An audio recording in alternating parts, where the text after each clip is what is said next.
Good evening, I'm Laura Lee. And I'm Dan Wolf. Thanks for joining us. New tonight, a national downtown revitalization consultant known online as the Gordon Ramsay of Civic Pride spent several days in Superior. He took a hard look at what's working and what still needs work.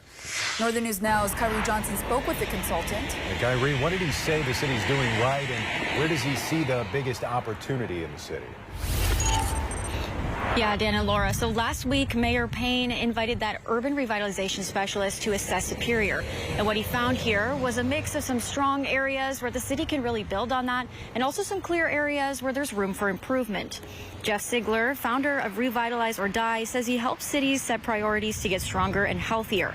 Invited by Mayor Jim Payne, Sigler spent 3 days touring Superior and meeting with local leaders, businesses, and property owners as the city works toward a new downtown playbook.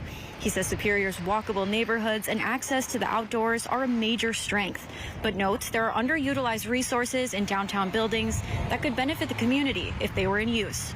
That's a lot of untapped potential, and it's just sitting there. And that's housing. Those are offices. It's a bunch of great commercial space. And again, it's not easy. It takes a lot of creativity and financial resources.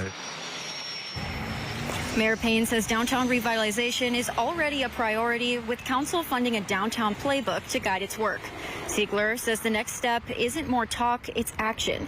He's suggesting that city looks at incentives to renovate upper floors of downtown buildings and enforcement for owners who let them sit vacant. Mayor Payne says the next step is finalizing that downtown playbook so that when budget season approaches, the council is ready to approve and move things through quickly. Live in Superior, Kyrie Johnson, Northern News Now.